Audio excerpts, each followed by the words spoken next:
आप सोच रहे होंगे 9 रूप तो देवी के होते हैं, फिर बहू? भाई बहू भी तो लक्ष्मी का रूप है। तो जब बहू के पैर पड़ने से घर में समृद्धि आती है तो और क्या क्या होता है, जरा देखिए। रामलाल और श्यामलाल 2 भाई थे। दोनों बड़े ही प्यार से साथ ही एक ही घर में रहते, लेकिन दोनों की बीवियों का रवैया एक दूसरे के लिए बिल्कुल ठीक नहीं था।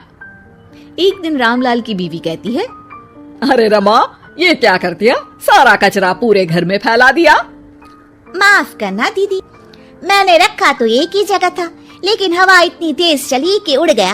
अभी उठा देती हूँ। हाँ हाँ जल्दी करो। और एक बात, अब भाई साहब से बोल देना कि 2 रसोई कर ले।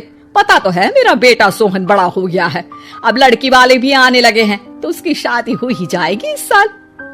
हाँ हाँ दीदी, मेरा बेटा विहान भी तो बड़ा हो गया है और उसकी भी तो शादी होनी है। ठीक कहती हैं आप। अब हम ऊपर वाले तल्ले पर शिफ्ट हो जाएंगे। मैं विहान के पापा से बात कर लेती हूँ। बात नहीं करना, शिफ्ट होना है, क्योंकि मैं अब साथ नहीं रह सकती। हाँ हाँ दीदी, ठीक है ना। फिर क्या हो जाते हैं एक घर के, एक परिवार के 2 टुकड़े और 2 रसोई, दोनों के बेटों की शादी। और फिर शुरू होती है कहानी। अरे मेरी बहू तो ढेर सारा दहेज लाई है। ये देखो, बड़ा टीवी, एसी, कार और गहने भी। दीदी ये तो बहुत अच्छा है, लेकिन है कहाँ आपकी बहू?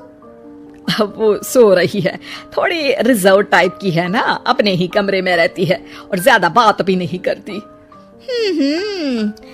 तभी रमा की बहू की आवाज आती है, माँ कहाँ है आप? जल्दी आइए, नाश्ता ठंडा हो रहा है और मुझे भी भूख लग रही है। आ रही हूँ बेटा, रुक।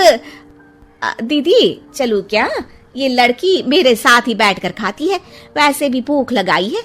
ये बोलकर वो चली जाती है। तभी श्यामा की बहू बाहर आती है और बाहर की ओर जाने लगती है।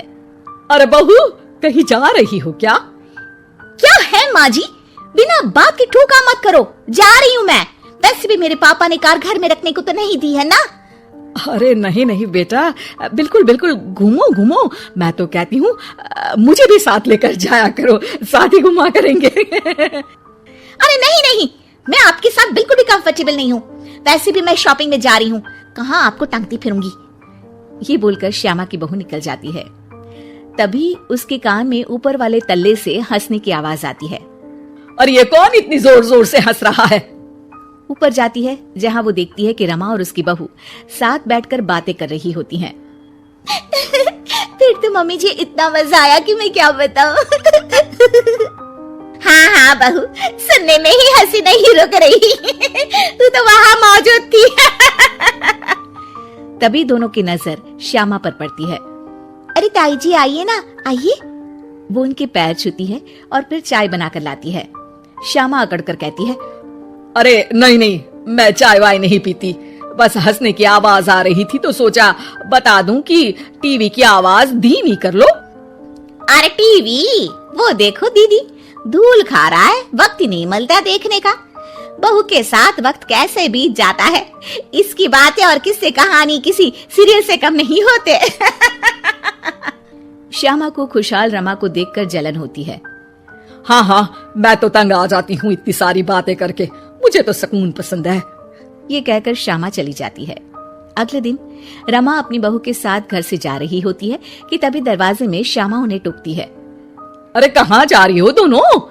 अरे देखिए ना दीदी, इसे शॉपिंग करने जाना था।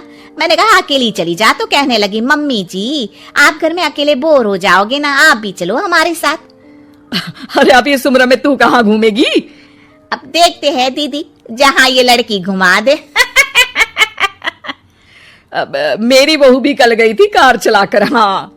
तभी रमा की बहू कहती है, ताई जी मुझे तो कार चलानी नहीं आती, लेकिन हाँ इस सुहाने मौसम में मम्मी जी को स्कूटी की सैर करा देती हूँ। श्यामा का मुंह बंद हो जाता है।